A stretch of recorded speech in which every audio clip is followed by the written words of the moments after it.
Serial పెట్టుకుని ఇంట్లో చూస్తున్నారు. ఇప్పుడు మా భార్యలే కానీ మా కోడళ్ళే కానీ మాతోటి మేళ వచ్చిన ఈ అవలక్కలు ఉంటారు కదా, వాళ్ళు అందరూ కూడా మాతోటి పాడేటోళ్ళని తీసుకొస్తాం. పాడేటోళ్ళని ఇంటికానే ఉంటారు. రాత్రిపూట కజ్జంతో ఇంటికాడ గిన్నేసేమో అది ఇది ఉంటుంది కదా, వాళ్ళు గుడిసెల కావలేమంటారు.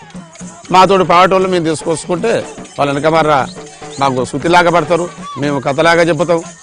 ఆ జనాలను కూడా కొద్దిగా ఆ కథ మీద ఎంతో గౌరవం ఇచ్చి మాట్లాడితేనే ఆయనతో ఇప్పటికీ కళ పోకుండా మేము బతికిస్తున్నాం. వాళ్ళు కూడా మాకు ఎంతో ఎంతో ఏదో ఒక త్యాగం మాదిరికి ఇస్తున్నారు. ఉట్టిగా దీని మీదనే ఇప్పుడు కళని ప్రోత్సహించుకునే మేము ఈ ప్రకారంగా ఆనాటి నుంచి కూడా కాలు గజ్జ కట్టి కర్ర చేత పట్టుకొని మాకు చెల్లేటి ఇంకా వస్తువులు ఉన్నాయి.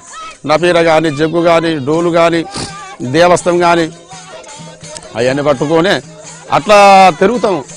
ఒక 6 నెలలు 7 నెలలు 8 నెలలు ఊరు తిరుగుతాం. తిరిగి ఒక శ్రావణ మాసంలో అందరం ఒక దగ్గరికి వస్తాం.